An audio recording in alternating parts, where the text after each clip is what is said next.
وقضى ربك ألا تعبدوا إلا وقضى ربك। এই আয়াতের মধ্যে আল্লাহ তাআলা হক সম্পর্কে আলোচনা করেছেন। আল্লাহ বলেন, আমি যে তোমাদেরকে সৃষ্টি করেছি। আল্লাহ রাব্বুল আলামিন বলেন, বান্দারে আমি আল্লাহ তাআলা একটা মাকসাদ নিয়ে তোমাদেরকে সৃষ্টি করেছি। আল্লাহ রাব্বুল আলামিন বলেন, আমি তো একটা মাকসাদে তোমাদেরকে দুনিয়ায় পাঠাইছি। মাকসাদ হচ্ছে তোমরা আমি আল্লাহর গোলামি করবা, দাসত্ব করবা, আমার হুকুমগুলো মেনে চলবা, আমি যা বারণ করি তা কোনোদিনও করবা না। এটা হইল আমার হক বান্দারা। আল্লাহ তাআলা তেলাওয়াতকৃত আয়াতের মধ্যে বলেন, এক নম্বরে বান্দারা নবী আপনি জানিয়ে দেন আপনার রবের সিদ্ধান্ত হচ্ছে দুনিয়ার মানুষ তোমরা একমাত্র রবের ইবাদত করবি। সুবহানাল্লাহ। হাদিসের মধ্যে নবী করিম সাল্লাল্লাহু আলাইহি সাল্লাম বলেন, আল্লাহ তাআলা মা বাবা খুশি হইলে খুশি হয়ে যায়, মা বাবা নারাজ হইলে আল্লাহও নারাজ হয়ে যায়। বোঝা গেল রে উম্মত, জান্নাতের বাড়িটা পাওয়ার জন্য শুধু নামাজ রোজা ইবাদত বন্দেগী যথেষ্ট না। ইবাদতের পাশাপাশি আল্লাহ বলেন মা বাবার খেদমত করা লাগবে। আল্লাহ তাআলা সূরা লুকমানের মধ্যে বলেন, দুনিয়ার মানুষ মার কথা ভুলে গেছো রে। আল্লাহ বলে, দুনিয়ার মানুষ আমি আল্লাহ তোমাদেরকে দুনিয়ায় পাঠাইছি না, আমি আল্লাহ তাআলা এমনি এমনি পাঠাই না। আমি আল্লাহ তাআলা তোমাদেরকে ডাইরেক্ট পাঠাই নাই দুনিয়ার জমিনে। আমি আল্লাহ তাআলা তোমাদেরকে মায়ের মাধ্যমে দুনিয়াতে পাঠাইছি, বাবার পরিশ্রমে আমি তোমাদেরকে দুনিয়ায় পাঠাইছি। মায়ের কষ্টের কথা আল্লাহ তাআলা বয়ান করে গো, হামালাতুহু উম্মুহু ওয়াহনান আলা ওয়াহনিন। জানোনি রে, আল্লাহ তাআলা নিজেই মানুষকে স্মরণ করায়া দেয়, দুনিয়ার মানুষ তোমরা কি মার কষ্টের কথা ভুলে গেছো? আল্লাহ বলে মায়ের কষ্টের শেষ নাই, কষ্টের উপরে কষ্ট, দুর্বলতার উপরে দুর্বলতা, ওয়াহনান আলা ওয়াহনিন। আল্লাহ বলে মার যে কষ্ট তোমাদেরকে বয়ান করে বোঝানো সম্ভব না। যে মা না হয় রে, সে কোনদিনও মায়ের কষ্ট অনুভব করতে পারে না। মায়ের কান্দন যাবত জীবন,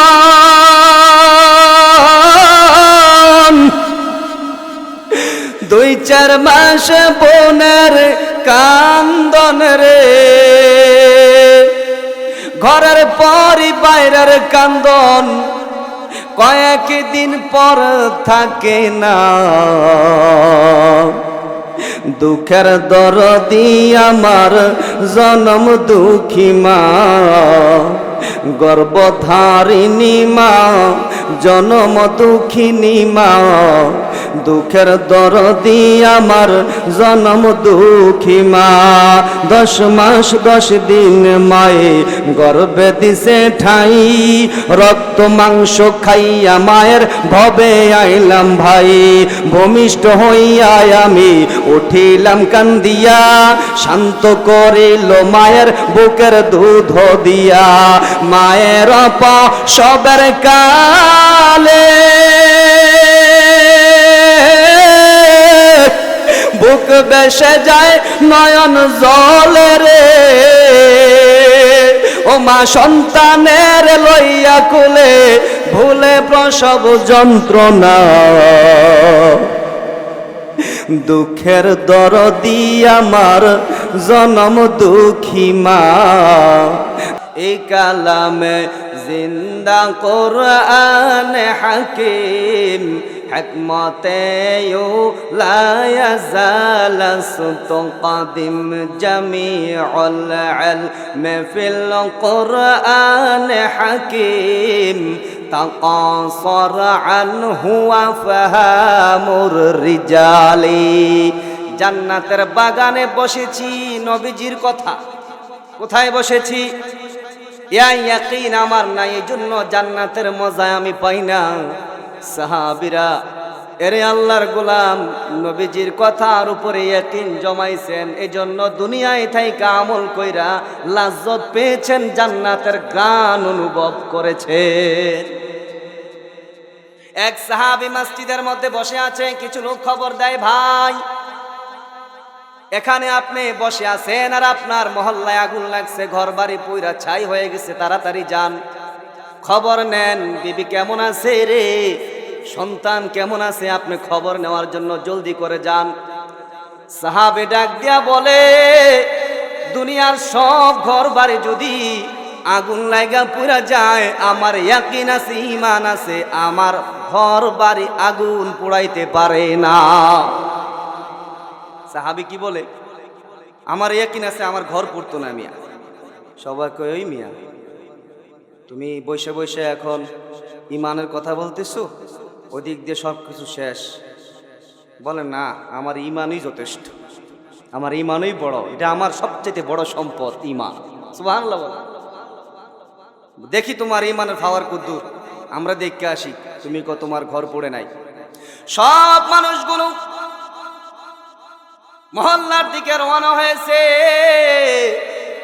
মহল্লায় যাইয়া তাকে দেখি আশেপাশের সব ঘরগুলো পুড়ে ছাই হয়ে গেছে, কিন্তু ওই লোকটার ঘরের একটা খড়কুটাও পুড়ে নাই। ব্যাপারটা কি, চারদিক থেকে আগুন, এখানে পুড়ে না কেন, এখানে আগুনের কোনো পাওয়ার নাই কেন? বলে আগুনের পাওয়ার নাই, আগুনের নিজস্ব কোনো পাওয়ার নাই রে মুসলমান। আগুনের শক্তি আল্লাহ দিলে হয়, না দিলে আগুনের শক্তি থাকে না। হাকিকত সে তো দুনিয়া বেখবর হাই, দুনিয়া কি নুমায়শ পর নজর হাই। নমি গুয়াম কে আজ দুনিয়া জুদা বাস, বহার কারে কে বাসি বা খুদা বাস। জিসতে দুনিয়া আজ খুদা গাফিল বুদান, নৌক মাশু নুকরাহু ফর জিন্দাজান। সবাই কয় ব্যাপার কি? দৌড়াই আবার মসজিদে আসছে, ডাক দিয়া বলতেছে, রে ভাই ব্যাপারটা আমরা বুঝতে পারলাম না, মহল্লার একটা ঘর ও নাই, সব পুরা ছাই হয়ে গেছে, তোমার ঘর পড়ে নাই, এটা কিভাবে সম্ভব? আর তুমি তো মসজিদের ভিতরে, তুমি তো আর ঘর বাড়ি দেখো না এখান থেকে বসে, বলো এটা কি করে তুমি এত গ্যারান্টি সহকারে বলেছো যে তোমার ঘর পুড়তে পারে না? সাহাবী ডাক দিয়া বলে, রে দুনিয়ার মানুষ, আমি তো নিজের পাওয়ারে কথা বলি নাই, মদিনাওয়ালার পাওয়ারে ঈমানের কথা বলেছি। মায়ান্তিকু আনিল হাওয়া ইন হুয়া ইল্লা ওয়াহয়ু ইউহা।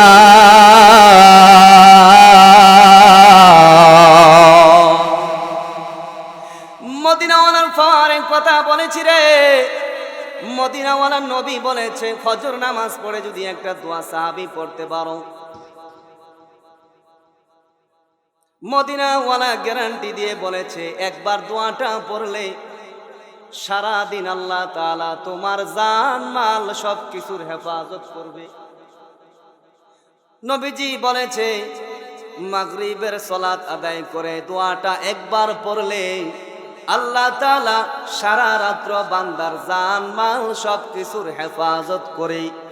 আমি জানি রে, নবীজি কোনদিনও মন গড়া কথা বলে না, যা বলে রে আল্লাহর ইশারায় বলে। নিজে কোনদিনও আমাদের নবীজি নিজ থেকে কথা বলতেন না, মালিক যা বলার জন্য বলতেন তা বলেছেন, যা বলার জন্য আল্লাহ বলতেন না, নবীজি কোনদিন ওই কথা উম্মতের কাছে নিজ ইচ্ছায় বলতেন না। চিল্লায়া বলেন সুবহানাল্লাহ। আমি তোমার প্রেমের ভিখারি ইয়া রাসূলুল্লাহ,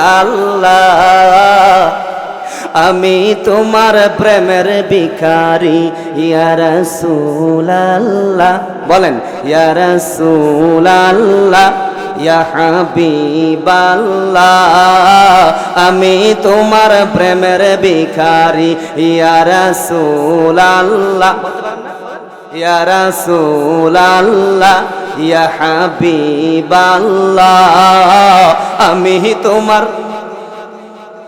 তোমার প্রেমের গো রাসূল নাই যে তুলনা নাই যে তুলনা গো রাসূল নাই যে তুলনা তোমার প্রেমের গো রাসূল নাই যে তুলনা নাই যে তুলনা গো রাসূল নাই যে তুলনা তোমার প্রেমে জিন্দা হইল উসতুনে হান্নানা ইয়া রাসূলাল্লাহ তোমার প্রেমে জিন্দা হইল উসতুনে হান্নানা ইয়া রাসূলাল্লাহ আমি তোমার প্রেমের ভিখারি আমি তোমার প্রেমের ভিখারি ইয়া রাসূলাল্লাহ আমি তোমার প্রেমের ভিখারি ইয়া রাসূলাল্লাহ ইয়া হাবিবাল্লাহ আমি তোমার প্রেমের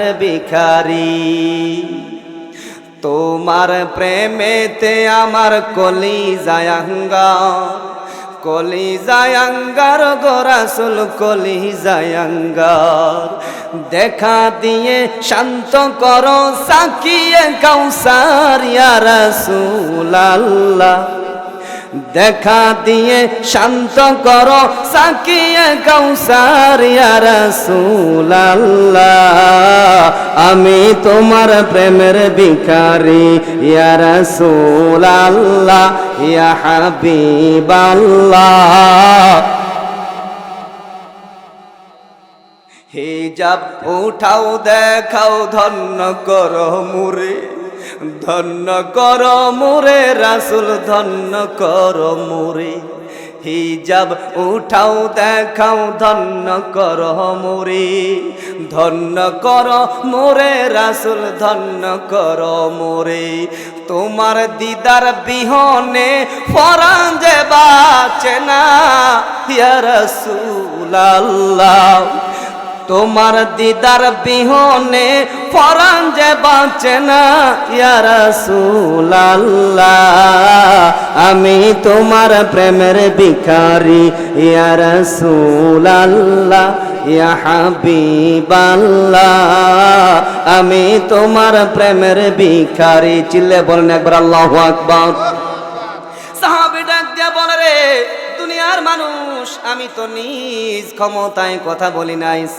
নবীজির দেওয়া ঈমানের পাওয়ার কথা বলেছি নবীজি বলেছে দোয়া পড়লে কোনোদিনও ঘর বাড়ি কেউ জ্বালাইতে পারে না কোনোদিনও মুসিবত বান্দারে কোনো ক্ষতি করতে পারে না আমি তো নামাজ পড়ে সেই দোয়া পড়ছি নবীর কথার ভিতরে কোনো সন্দেহ নাই সকলের কথার ভিতরে সন্দেহ থাকতে পারে মদিনাওয়ালার কথাই কোনো ঝামেলা নাই আল্লাহু আকবার বলেন হাকিমুল উম্মাত মুজাদ্দিদুল মিল্লাত মাওলানা শাহ আশরাফ আলী থানভী রাহমাতুল্লাহ আলাইহি ওনার রচিত গ্রন্থ আলিফ কর মধ্যে উল্লেখ করেছেন জিবরাইল আলাইহিস সালাতু ওয়াস সালাম একদিন আল্লাহর কাছে বলতেছে ও মালিক আমার একটু পারমিশন দাও আমি জান্নাতটা একটু ঘুরে দেখতে চাই সুবহানাল্লাহ বলে কে বলতেছে জিবরাইল আল্লাহর কাছে বলতেছে আল্লাহ তুমি যে ইমানদার বান্দা বান্দীদের জন্য জান্নাতটা বানাইছো ওইটা একটু দেখতে মন চাইতেছে কারণ আমরা তো জান্নাতে যাইতে পারতাম না আপনারা জানেন কিনা জানি না আল্লাহ তাআলা ফেরেশতাদেরকে জান্নাতও দিবেন না জাহান্নামও তাদের একটা সময় শেষ করে ফেলবেন কাজ শেষ তাদেরকেও শেষ করে ফেলবেন তো জিবরাইল তো সাইয়্যিদুল মালায়েকা ফেরেশতাদের সর্দার তিনি বলতেছেন আল্লাহ এই দুনিয়ার ভিতরে এতবার আওয়াজ আওয়া করি জান্নাতের খবর লইয়া নবীদের কাছে কতটা বছর দৌড়াইতেছি শুধু জান্নাতের খবরই দিলাম কিন্তু জান্নাতটা একটু দেখতাম একটা আফসোস রয়ে গেল আল্লাহ একটু যদি পারমিশন দিতেন তো দেখতাম ঘুরে জান্নাতটা কত বড় আল্লাহ তাআলা বলতেছে জিবরাইল তুমি যে জান্নাত দেখতে চাইতেছো আমি না আমার বান্দাদের জন্য এত সুন্দর করে এত বিশাল একটা জান্নাত বানাইছি জান্নাতের বাড়িটা এত বিশাল বানাইছি জিবরাইল তুমি ঘুরে শেষ করতে পারতা না সুবহানাল্লাহ। কালকে বলবেন। আমার কথা আপনারা বুঝেন কি বলছে আল্লাহ তাআলা? জিবরাইল, জান্নাতের বাড়িটা আমি আল্লাহ তাআলা এত বিশাল করে বানাইছি, তুমি ওইটা ঘুরে শেষ করতে পারতা না। কারে বলতেছে? জিবরাইলকে। জিবরাইলের পাওয়ারটা একটু বুঝতে হবে যে জিবরাইল কে। সারা জীবন তো শুনছেন জিবরাইল। জিবরাইল কে শুনছেন? ফেরেশতাদের সর্দার। নবীদের কাছে ওহী নিয়ে আল্লাহর পক্ষ থেকে বার্তাবাহক হয়ে আসতেন। সব নবীদের কাছে আসছেন। সর্বোচ্চ রিওয়ায়াত আসছে আমাদের নবী ছাড়া অন্যান্য নবীদের কাছে আসছে সর্বোচ্চ 40 থেকে 45 বার, আর আমাদের নবী করিম সাল্লাল্লাহু আলাইহি সাল্লামের কাছে 24,000 বার আসছে সশরীরে মানুষের শুরুতে। কতবার? তাফসীরুল কোরআন মাহফিল নাম দিছেন না? তো একটু তো কথা বলতে হবে, ব্যাখ্যা শুনেন। 24,000 বার আমাদের নবীর কাছে আসতেছে। এতবার আসা যাওয়া করে তো একটা বন্ধুত্ব হয়ে যায় না? এই ঘটনা দুটো এখন যে বলবো, দুইটা ঘটনা জিবরাইল সম্পর্কে, এই ঘটনা দুটো আপনি পাবেন বুখারী শরীফের ব্যাখ্যা গ্রন্থ ফাজলুল বারীর মধ্যে। কোথায় আছে ভাই? ফাজলুল বারী, এটা বুখারী শরীফের ব্যাখ্যা গ্রন্থের নাম। ওই গ্রন্থের মধ্যে এই ঘটনা দুইটা উল্লেখ রয়েছে। ওই দুইটা ঘটনা আমি আর আপনি যখন শুনবো তখন বুঝতে পারবো জিবরাইল কত বড় মাখলুক, আর জিবরাইল বিশাল কত বড় আকৃতির মাখলুক। এটা যখন আপনি বুঝবেন, আমি বুঝবো, তখন আমি আর আপনি বুঝতে পারবো জান্নাতটা আল্লাহ কত বড় বানাইছে। তো জান্নাতটা কত বড়, ওই জান্নাতে যাওয়ার জন্য কি আমল করলে সহজে যাওয়া যায়, আজকের আলোচ্য বিষয় হচ্ছে আমার এতটুকু। জান্নাতের ব্যাপারে কিছু কথা বলবো। জান্নাতের কথা শোনার পরে ওই জান্নাতে যাওয়ার জন্য দুইটা আমলের কথা বলবো যা আল্লাহ তাআলা আমাদেরকে বলতেছেন। থাকবেন তো অল্প সময়। তো কি ঘটনা দুইটা আপনাদেরকে বলতেছি, গভীর মনোযোগ সহকারে ইনশাআল্লাহ শুনবেন। তো নবীজি সাল্লাল্লাহু আলাইহি সাল্লাম জিবরাইলকে বলতেছে, ভাই জিবরাইল, আপনি যে আমার কাছে এত ঘন ঘন চলে আসেন, সেই আসমানের উপর থেকে চলে আসেন, দৈনিক অনেকবার চলে আসেন। আমরা জানি যে জান্নাতের যে বিশালতা, ওইটা সারা জীবন শুনছি দুনিয়ার 10টার সমান নিচু মানের জান্নাতে ব্যক্তির জন্য, তাই না? এটা সবসময় আপনারা বয়ানে শুনেন। কিন্তু এই দুনিয়াটার ব্যাপারে আমার আপনার ধারণা কি? আল্লাহ তাআলা এই যে আসমান জমিন সবকিছু দুনিয়ার বাইরে সাজাইছেন। কোথায় সাজাইছেন ভাই? দুনিয়ার ভিতরে বলতে এটা পৃথিবীর মধ্যে না, পৃথিবী একটা আলাদা গ্রহ, আসমান জমিন সব পৃথিবীর বাইরে। চিল্লায় বলেন সুবহানাল্লাহ। নবী করিম সাল্লাল্লাহু আলাইহি সাল্লাম জিবরাইলকে ডাক দিয়া বলে, আপনি তো থাকেন 7 আসমানের উপরে, সেই 7 আসমানের উপর থেকে আমার কাছে এত ঘন ঘনে চলে আসেন। আমি জানতে চাই জিবরাইল রে, আল্লাহ তাআলা আপনারে কি পরিমাণ গতিতে চলার শক্তি দিছে। সুবহানাল্লাহ। নবী করিম সাল্লাল্লাহু আলাইহি সাল্লাম জিবরাইলকে জিজ্ঞাসা করছে, প্রশ্ন বুঝছেন? ও জিবরাইল, আপনি যে এত ঘন ঘন আমার কাছে চলে আসেন, আপনার চলার গতি কি পরিমাণ? আপনার গতি কি রকেটের মতো নাকি ট্রেনের মতো? জিজ্ঞাসা করছে। জিবরাইল ডাক দিয়া বলে, নবীজি, আল্লাহ তাআলা না আমাকে এত দ্রুত গতিশীল মাখলুক বানাইছে, এটা আপনারে বইলা বোঝানো সম্ভব না। তারপরেও যখন আপনি জানতে চেয়েছেন, আমি আপনাকে একটা ঘটনার দিকে ইঙ্গিত করি। নবীজি গো, আপনি ঘটনা থেকে বুঝা নিয়েন আল্লাহ তাআলা আমারে চলার কি পরিমাণ শক্তি দিছে।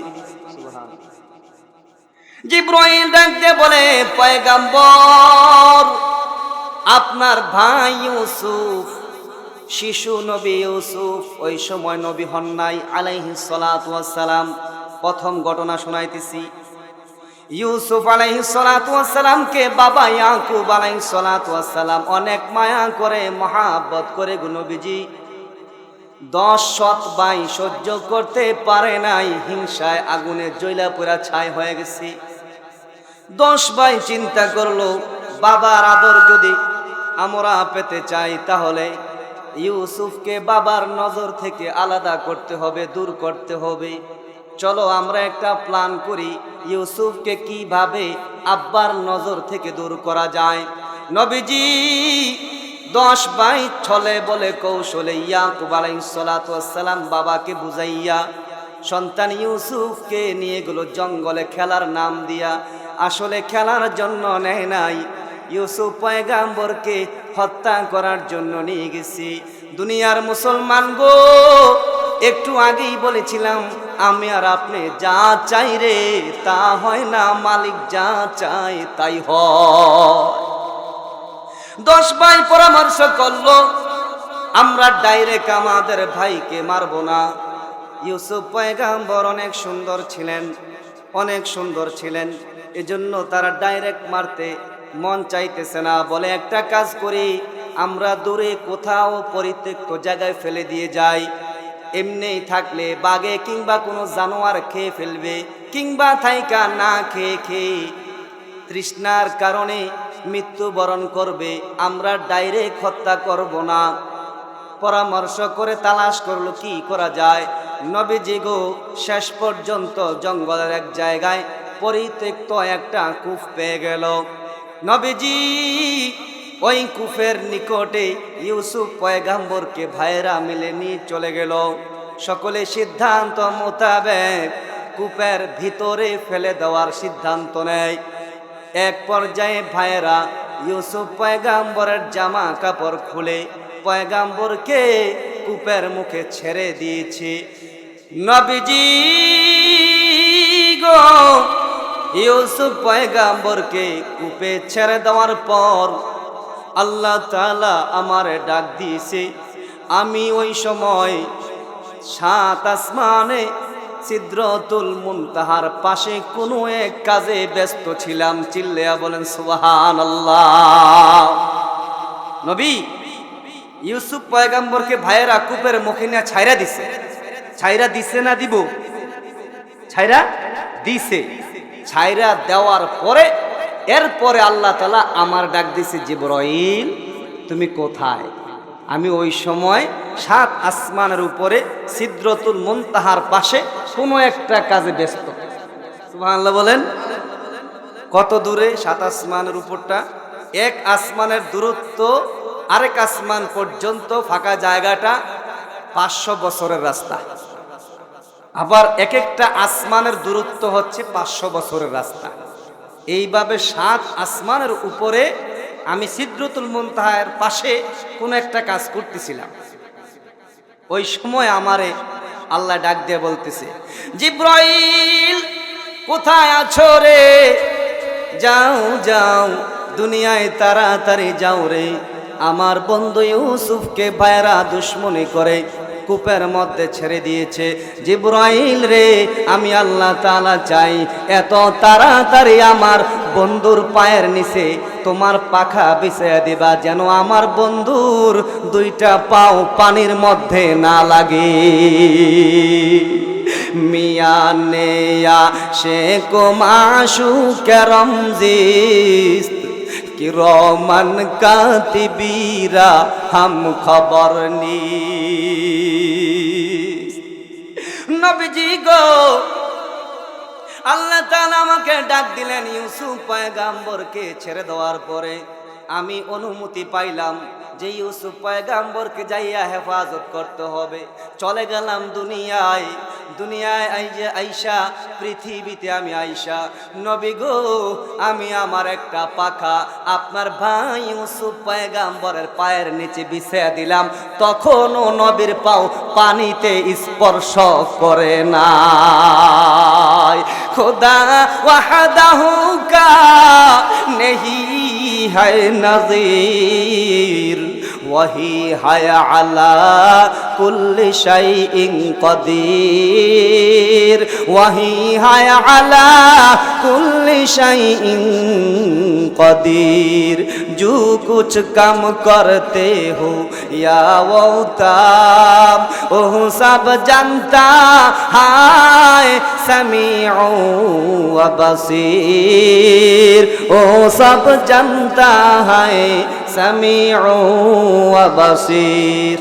নবীজি আমি দুনিয়ায় এসে পাখা বিছিয়ে দিলাম ইউসুফ নবীর পায়ের নিচে। এত কিছু হয়ে গেছে, এত দূর থেকে আমি আসলাম, তারপরেও ইউসুফ নবীর পাও কূপের ভিতরে নিচে যায় না।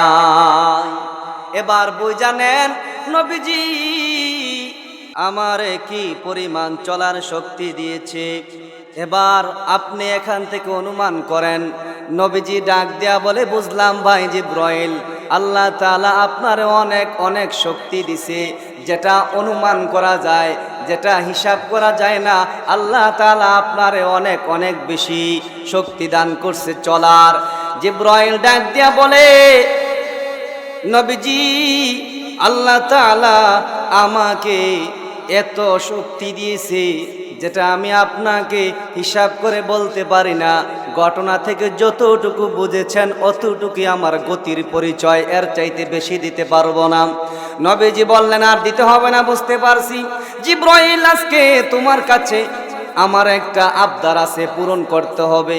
এতবার আসো রে ভাই, আজ আমি তোমাকে নিজের চোখ দিয়া তোমার সশরীরে যেমন আল্লাহ তোমারে বানাইছে ওই আকৃতিতে মাথা থেকে পা পর্যন্ত এই মুহূর্তে এখানে বসে আমি আমার চোখ দিয়ে একবার আপনাকে দেখতে চাই।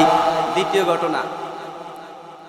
ঘটনা বলতেছি, কত বিশাল দেহ এটা এখন আপনি বুঝবেন। আর চলার গতিটা কি পরিমাণ জানি ঠেলাগাড়ির মতো, রকেটের মতন, এর চাইতে বেশি, এর চাইতে অনেক বেশি, অনেক। দেহটা কত বড়, নবীজি বলতেছে আমি আপনার সশরীরে এখন দেখতে চাই, একটু আমার দেখান। জিব্রাইল বলে, নবীজি আপনি এত বড় একটা জিনিস আজকে চাইছেন, কি বলতাম আপনারে যে আমার না আল্লাহ তাআলা এত বিশাল একটা দেহ দিয়া বানাইছে, এই দেহটা আমি আপনার এখানে বসে কেমনে দেখাইতাম। আমার দেহটা তো দুনিয়ার ভিতরে জায়গা লইতো না। সুবহানাল্লাহ বলেন, যে আমার দেহটাই দুনিয়ায় জায়গা লইতো না। তারপরে যখন আপনি দেখতে চাইছেন তো আসমানের দিকে তাকান, ওই দিকে তাকান। এই কথা বলেন জিব্রাইল আলাইহিস সালাতু ওয়াস সালাম চলে গেছে। কিছুক্ষণ পরে আবার আসছে, আয়েশা বলে, পয়গম্বর কি দেখলেন গো, কি দেখলেন? আমি যে আপনাকে দেখাইলাম কিছু দেখছেন না আপনি? নবীজি সাল্লাল্লাহু আলাইহি সাল্লাম ডাক দিয়া বলে, কোথায়? আমি তো কিছুই দেখলাম না। হঠাৎ করে দেখলাম আসমানের মধ্যে একটা আবরণ পড়ে গেছে, যেন সাদা সাদা কিছু একটা দেখা যায়। পৃথিবীটা একটু আন্ধার আন্ধার হয়ে গেছে। জিব্রাইল ডাক দেয়া বলে, নবীজি গো, না, পৃথিবীর আলো বাতাস বন্ধ হয় নাই, পৃথিবী তার জায়গায় আছে। আল্লাহ তাআলা আমাকে যে পাখা দিয়েছে ওই পাখাগুলো থেকে একটা পাখা দিয়ে আমি পুরাটা আসমানকে ঢাইকা দিছিলাম। এই জন্য দুনিয়ার আবহাওয়া পরিবর্তন হয়ে গেছে। আপনি আমার পাখা দেখেছেন, আমার দেহের একটা অংশ দেখেছেন। নবীজি এমন একটা দুইটা পাখা আল্লাহ তাআলা দেন নাই গো, এমন 600 পাখা দিয়ে আল্লাহ তাআলা আমার দেহটাকে বানাইছে। কত পাখা? লাহু সিত্তু মিয়াতি জানাহাতিন, এমন 600 পাখা আল্লাহ তাআলা আমারে দিয়েছেন। এর মধ্যে একটা পাখা দিয়া পুরাটা আসমান ঢাইকা ফেলা যায়। নবীজি এবার আপনি এখান থেকে চিন্তা করেন, ধারণা করেন আল্লাহ তাআলা আমারে কত বিশাল একটা দেহ দিয়া বানাইছি। সুবহানাল্লাহ বলেন। এবার আমি আপনাদেরকে জিজ্ঞাসা করি, জিব্রাইলের দেহটা ছোট না অনেক বিশাল? কেমন বিশাল? একটা পাখা দিয়ে পুরা 7 আসমান ঢেকে ফেলা যায়। তাহলে এমন কয়টা আছে? যেই জিব্রাইলের গতির কোনো হিসাব করা যায় না, যার দেহ পৃথিবীর মধ্যে জায়গা লয় না, যার একটা পাখা দিয়ে 7 আসমান একসাথে ঢাইকা ফেলা যায়, ওই জিব্রাইল আল্লাহর কাছে পারমিশন চাইছে জান্নাতটা দেখার জন্য। আল্লাহ জিব্রাইলকে ডাক দিয়া বলে, জান্নাতে ঘুরতে পারবা কিন্তু ঘুরা শেষ করতে পারতা না। চিল্লাইয়া বলেন না। জিব্রাইল ডাক দিয়া বলে, মালিক রে, বুঝেছি আমি জান্নাত ঘুরে শেষ করতে পারবো না, তারপরও আল্লাহ চাইতে আমার কি কত বড়। আল্লাহ একটা উসিলা দিয়ে দেখতো আর কি, জানি আল্লাহ বিশ্বাস করি জান্নাত আমি ঘুরে শেষ করতে পারতাম না, তারপরও একটু অনুমতি দেন, ঘুরে একটু দেখি। তো জিবরাইল জান্নাতের কিনারায় গেছে, নিজের 600 পাখা একসাথে মেলছে, চলার যতটুকু গতির শক্তি, যতটুকু গতি আছে পুরাটা গতি দিয়া উড়াল দেওয়ার জন্য স্টার্ট দিছি। স্টার দিয়া জান্নাতের এক কিনারা থেকে উড়াল মারছে, একসাথে 600 পাখা দিয়ে উঠতেছে। গতিটা কত বেশি একটু আগে ঘটনা থেকে বুঝতে পারছেন কত বেশি গতি। 7 আসমানের উপর থেকে আসতে 1 সেকেন্ডের সময়ও লাগে না। রওয়ায়াতের মধ্যে আসে জান্নাতের মধ্যে লাগাতার 70 বছর উঠছে। আরেক রওয়ায়াতে আসছে 70,000 বছর জান্নাতে উঠতাছি। 70,000 বছর উড়ার পরে এবার বৈশা গেছে, আর উঠতে পারে না, আর কুলায় না শক্তি, ক্লান্ত হয়ে গেছি। আল্লাহরে ডাক দিয়ে বলে, আল্লাহ যেদিন আপনি বলছেন জান্নাত ঘুরা শেষ করতে পারতাম না, ওই দিন আমি বিশ্বাস করেছি গো আল্লাহ, আমি আর আসলে উঠতে পারতেছি না মালিক।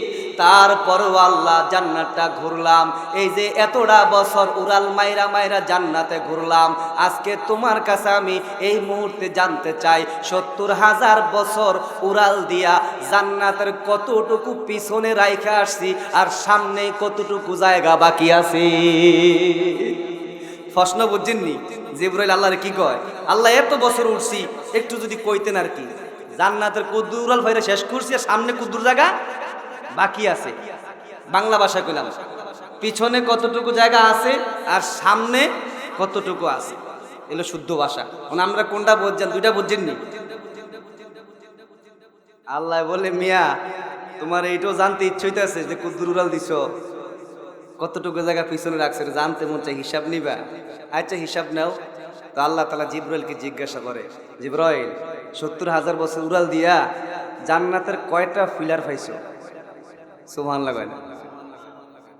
এত বছর এই মাত্র কিছুক্ষণ আগে জান্নাতের 2টা ফিলার অতিক্রম করছে। এই যে ছোট একটা সামিয়ানা টানাইছেন, বাঁশ লাগাইছে কয়টাও? 1 2 3 4, তাই না? 5-6টা লাগাইছে, তাই না? পিছনেও আছে, আবার শেষ মাথাও আছে। তো জিবরাইল বলে, এত বছর উড়ে তো আল্লাহ মাত্র 2টা ফিলার পাইছে জান্নাতে। আল্লাহ তাআলা ডাক দিয়া বলে, রে জিবরাইল,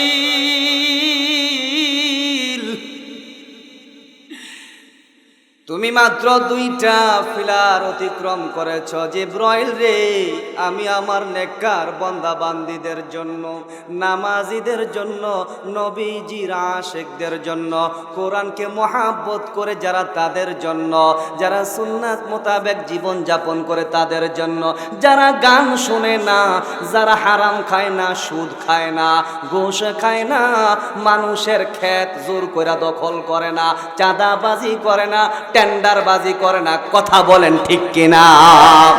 আল্লাহ তাআলা ডাক দিয়ে বলে, জিবরাইল, আমি আল্লাহ তাআলা নেককার বান্দা বান্দীদের জন্য জান্নাতের বাড়িটাকে এত সুন্দর, এত বিশাল করে বানাইছি। এমন 2টা আর একটা ফিলার না, সামনে অসংখ্য অগণিত ফিলার আছে, যেগুলো গণনা করে কোনো দিনও হিসাব দেওয়া সম্ভব না। সুবহানাল্লাহ বলেন। ওই জান্নাতে যাওয়ার জন্য মন চায়নি গো। ওই জান্নাতে যাওয়ার জন্য আমি আপনাকে মেহনত করার লাগবে কি লাগবে না? কি মেহনত করবেন বন্ধুরে? অল্প সময়ের মধ্যে কিছু মেহনত আমি আপনাদের সামনে তুলে ধরতে চাই। আল্লাহ তাআলা তেলাওয়াতকৃত আয়াতের মধ্যে বলতেছেন, ওয়াকাদা রাব্বুকা আল্লা তা'বুদু ইল্লা, ওয়াকাদা রাব্বুকা, এই আয়াতের মধ্যে আল্লাহ তাআলা হক সম্পর্কে আলোচনা করেছেন। আল্লাহ বলেন, আমি যে তোমাদেরকে সৃষ্টি করেছি, আল্লাহ রাব্বুল আলামিন বলেন, বান্দারে আমি আল্লাহ তাআলা একটা মাকসাদ নিয়ে তোমাদেরকে সৃষ্টি করেছি। আল্লাহ রাব্বুল আলামিন বলেন, আমি তো একটা মাকসাদে তোমাদেরকে দুনিয়ায় পাঠাইছি। মাকসাদ হচ্ছে তোমরা আমি আল্লাহর গোলামি করবা, দাসত্ব করবা, আমার হুকুমগুলো মেনে চলবা, আমি যা বারণ করি তা কোনোদিনও করবা না। এটা হইল আমার হক বান্দারা। আল্লাহ তাআলা তেলাওয়াতকৃত আয়াতের মধ্যে বলেন, এক নম্বরে বান্দারা নবী আপনি জানিয়ে দেন আপনার রবের সিদ্ধান্ত হচ্ছে দুনিয়ার মানুষ তোমরা একমাত্র রবের ইবাদত করবি। সুবহানাল্লাহ। কার ইবাদত?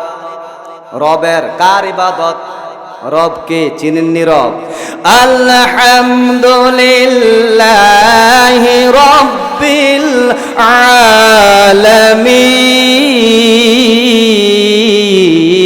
আলামিন। আল্লাহ সূরা ফাতিহার এই আয়াতের মধ্যে রবের পরিচয় দিয়েছেন, নিজের পরিচয় দিয়েছেন। আল্লাহ বলেন সমস্ত প্রশংসা হচ্ছে আল্লাহর জন্য। আলহামদু মানে সমস্ত প্রশংসা, লিল্লাহি মানে আল্লাহর জন্য।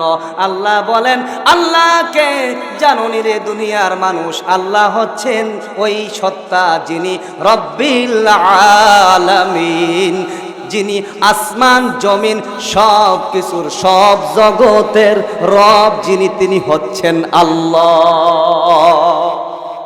আজ 13টা বছর এখানে ওয়াজ পড়াইতেছেন। যদি ওয়াজ মোতাবেক আমল হইতো মসজিদ আবাদ হয়ে যাইতো, বাজার খালি হয়ে যাইতো। দেখেন যে আপনি বাজার ভরপুর, মসজিদ খালি। কথা বলেন ঠিক না? কবুল হয় না। এই জন্য চোখের পানি ছাইরে আল্লাহর কাছে বলবেন, আল্লাহর কাছে বলবেন তাওবা করে আবার তাওবা ভাঙ্গিলাম, অবশেষে খাঁটি তাওবা করিলাম, অবশেষে খাঁটি তাওবা করিলাম। এ জীবনে না করিলাম বন্দেগী, গুনাহ করে কাটাইলাম জিন্দেগি, গুনাহ করে কাটাইলাম জিন্দেগি। কবে বুঝবা গো দুনিয়ার জিন্দেগি আসল জিন্দেগি না? যুবক বাইরে কতদিন মোবাইল ফোন ব্যবহার করে গুনাহ করবি, কতদিন রে মালিককে নারাজ করবি। বৃদ্ধ বাবা একটু নিজের জীবনের দিকে তাকাও না। তোমার দাড়িগুলো তো কিছুদিন আগেও কালো ছিল, বলো না এখন তোমার দাড়িগুলো কিভাবে সাদা হয়ে গেল? তোমার কি খবর নাই রে? মরণ তো আমায় প্রত্যেক দিন ডাকতেছি, কবর তো আমায় প্রত্যেক দিন ডাক দেয়। জানি না গো কোন দিন জানি রে আমার আর তোমার জীবনের সময়টা শেষ হয়ে যাবে। মরণের জিন্দেগি কিন্তু রেডি হয়ে আছে, সময়ের ব্যবধান শুধু আজ না হয় কাল। দোস্ত দুনিয়ার মায়া ছাইরা রে, যুবক বাইরে দুনিয়ার সব কিছু ছাইরা, স্ত্রীর মায়া ছাইরা, মা বাবার মায়া ছাইরা অন্ধকার কবরে যাওয়া লাগবে। মরণ থেকে পলায়ন করার কোনো জায়গা নাই। আমার মরণের কতদিন বাকি আমি জানিলাম না গো আল্লাহ, মরণের কতদিন বাকি আমার, মরণের কতদিন বাকি আমি জানিলাম না গো আল্লাহ, মরণের কতদিন বাকি। দাদা গেল, নানা গেল, কেউ এলো না ফিরে। দাদা গেল, নানা গেল, কেউ এলো না ফিরে। কোন দিন জানি আজরাইল এসে নিভে আমায় কেড়ে, আমি জানিলাম না গো। আল্লাহ মরণের কত দিন বাকি, জানেননি আপনার মরণের কত দিন বাকি? বাঁচার জন্য ঔষধ খাইলা যাইলা দেশ বিদেশে, বাঁচার জন্য ঔষধ খাইলা যাইলা দেশ বিদেশে। কোন জায়গায় কার মরণ লেখা শুধু আল্লাহ জানে, আমি জানিলাম না গো। আল্লাহ মরণের কত দিন বাকি, তুমি জানিলা না গো। আল্লাহ তোমার বান্দাদের মরণের খবর তোমাকে ছাড়া কেউ জানে না। আল্লাহর বান্দারা মরণের খবর আমিও জানি না, আপনিও জানেন না। মরণ কিন্তু সময় মতোই হবে, এক সেকেন্ড আগেও হবে না, পরও হবে না। ইদা জা আজালুহুম লা ইস্তাখিরুনা সাআতাও ওয়া লা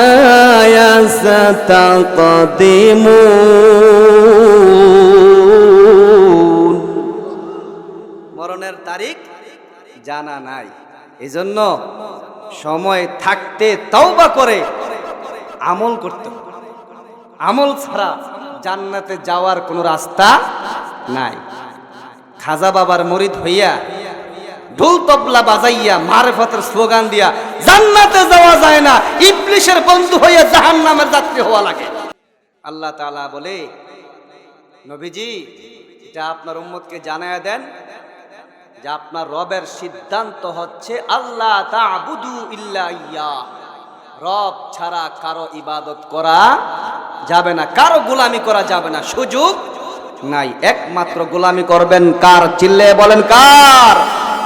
রব। রবের পরিচয় একটু নেন না।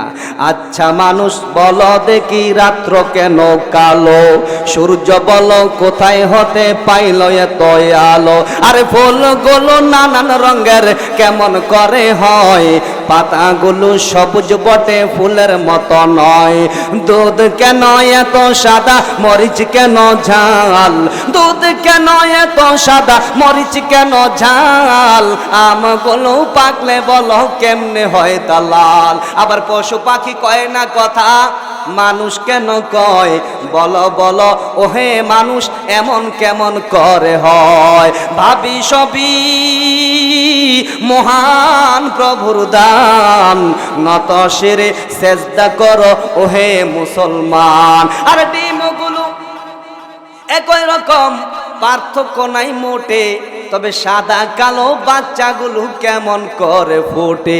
কথা কয় না? ডিমের কুসুম সবগুলার কি লাল হলুদ যেটাই কোন একই রকম, উর্ফে দিয়ে যেটা একই মুরগির ডিম সবগুলা সাদা, কিন্তু বাচ্চা এক একটা এক এক রকম কে বানায়? আর ডিমগুলো একই রকম, পার্থক্য নাই মোটে, তবে সাদা কালো বাচ্চাগুলো কেমন করে ফুটে। আমরা সবাই বাস করি এই পৃথিবীর ভঙ্গে, হাতের লেখা মুখের চেহারা মেলে না কারোর সঙ্গে, আর মেলে না কলমের সই বুড়া আঙ্গুলের টিপ, ওরে প্রমাণ হয়ে গেল মহান আল্লাহ একজন আছেন ঠিক। চিল্লে বলে ঠিক না বেঠে?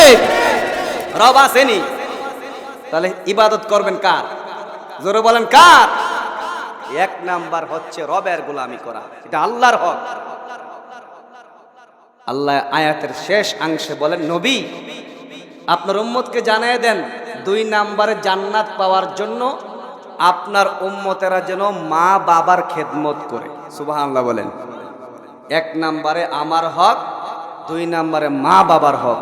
এই 2 হক যদি আপনার উম্মত আদায় করতে পারে, পরিপূর্ণ করতে পারে, আমি আল্লাহ তাআলা ওয়াদা দিচ্ছি আপনাকে, আপনার উম্মতকে আমি জান্নাতের বিশাল বাড়িটা দিয়ে দেব। 1 নাম্বার রবের হক। রব হচ্ছে আল্লাহ। 2 নাম্বার হচ্ছে মা বাবার হক। মা বাবার হক হচ্ছে মা বাবার খিদমত করে মা বাবাকে রাজি খুশি করা। বলেন মা বাবার হক কি? মা বাবার খিদমত করে মা বাবাকে রাজি খুশি করা, এটা হচ্ছে মা বাবার হক। আল্লাহ সূরা লোকমানের 14 নম্বর আয়াতের মধ্যে বলেন, ওয়া ওয়াসাইনাল ইনসানা বিওয়ালিদাইহি হামালাতহু উম্মুহু ওয়াহানান আলা ওয়াহানিন ওয়া ফিসালুহু ফি আমাইনি আন শুকুর লি ওয়ালিওয়ালিদাইকা ইলাইয়াল মাসির।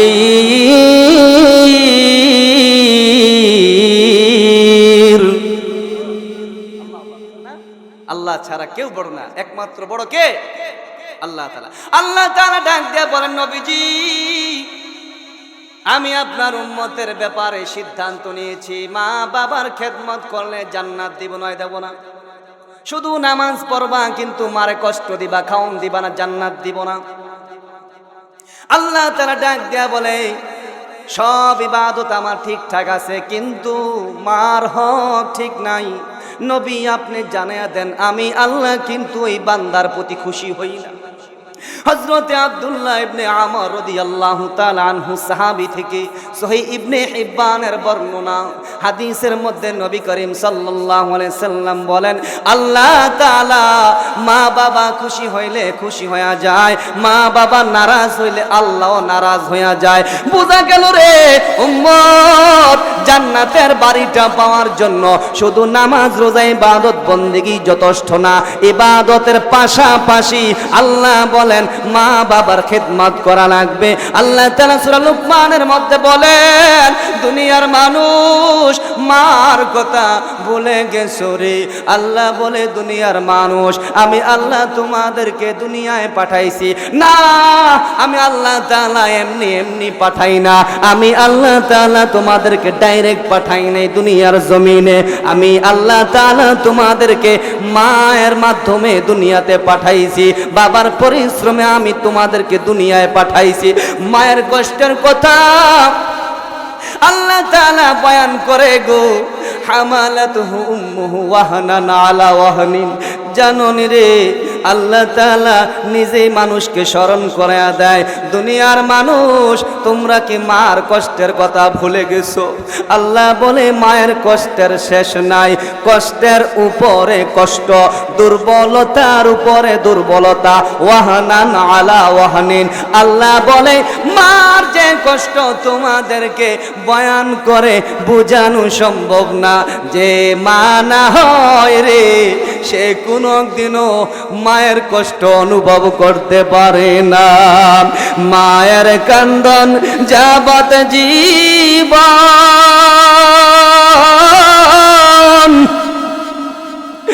2-4 মাস বোনের কান্দন রে, ঘরের পরই বাইরের কান্দন কয়েকদিন পর থাকে না।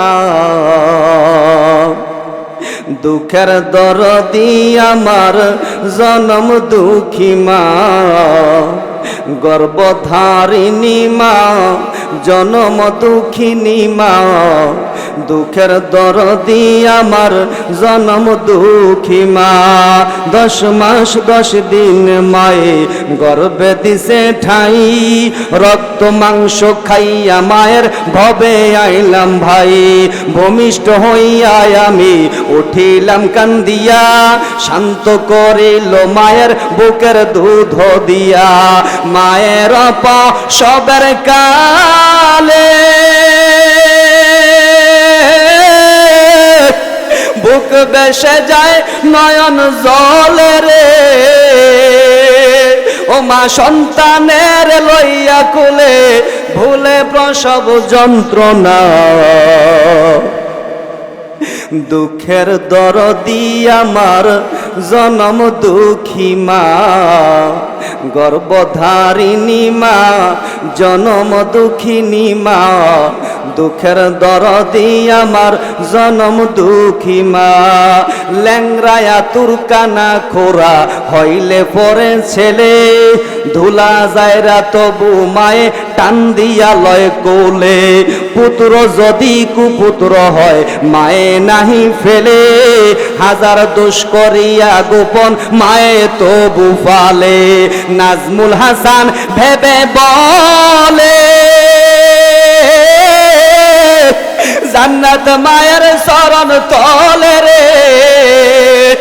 তোরা দেখ বুখারী হাদিস খুলে করছে নবী ঘোষণা, দুঃখের দরদি আমার জনম দুঃখী মা, গর্ভধারিণী মা, জনম দুঃখিনী মা, দুঃখের দরদি আমার জনম দুঃখী মা।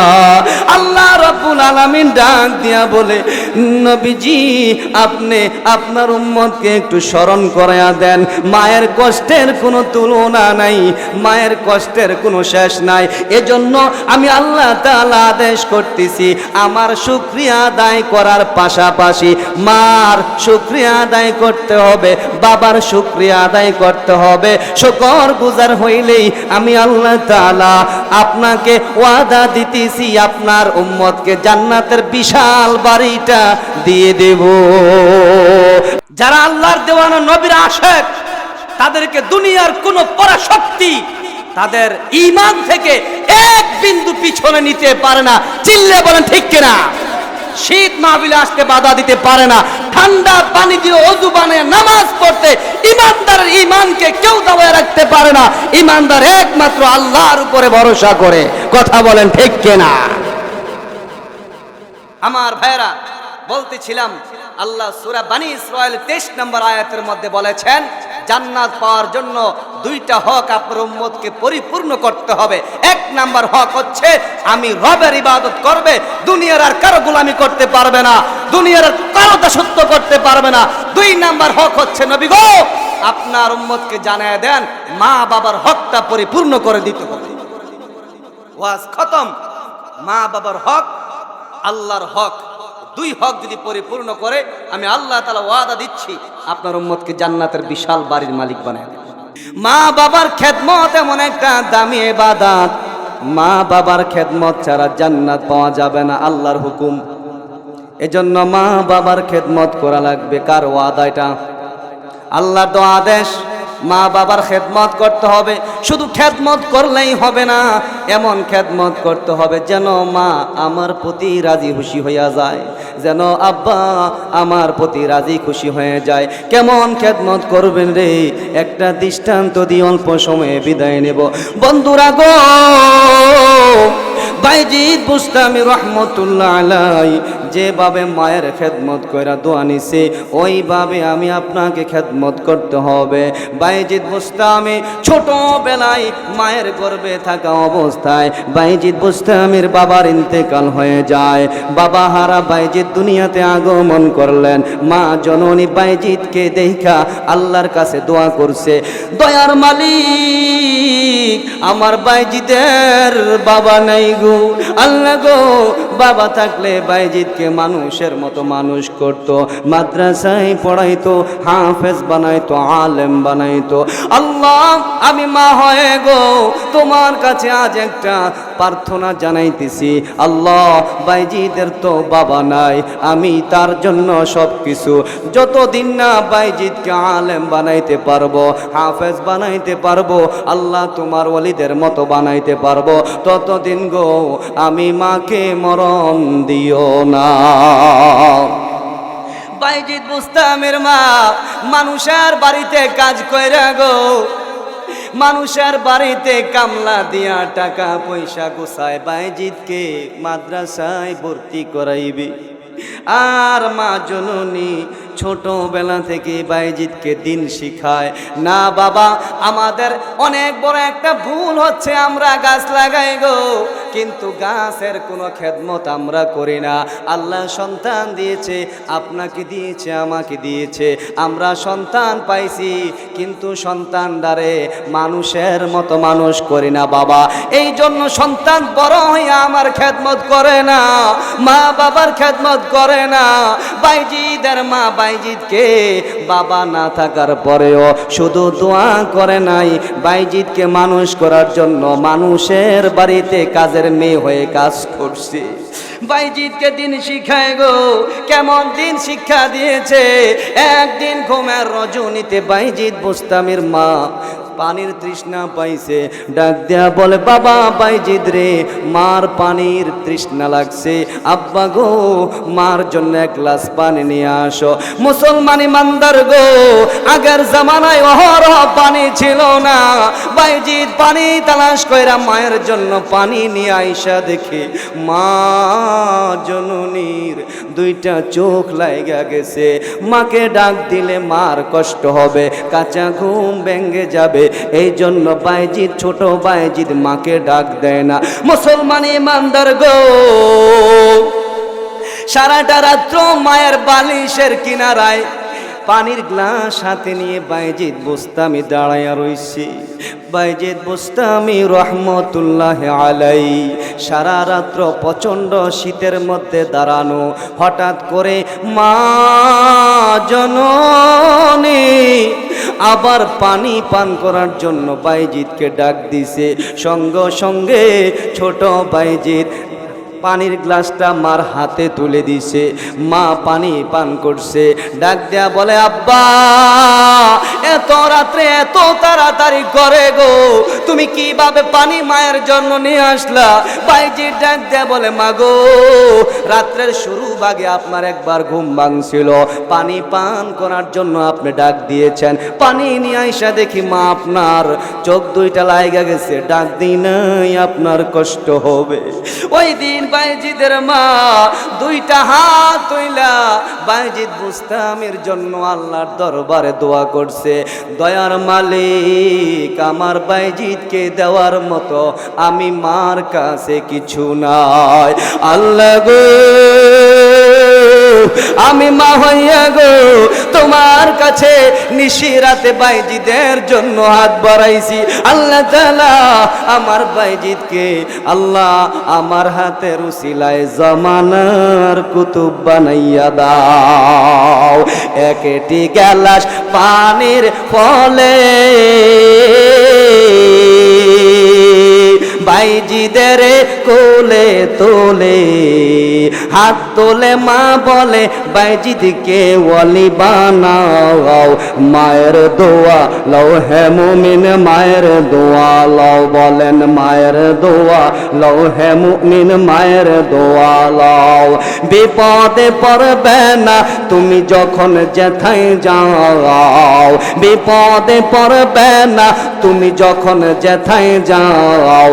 মায়ের দোয়া লও হে মুমিন, মায়ের দোয়া লও। বাবার দোয়া লও হে মুমিন, বাবার দোয়া লও। যার কারণে বাইজিদের নাম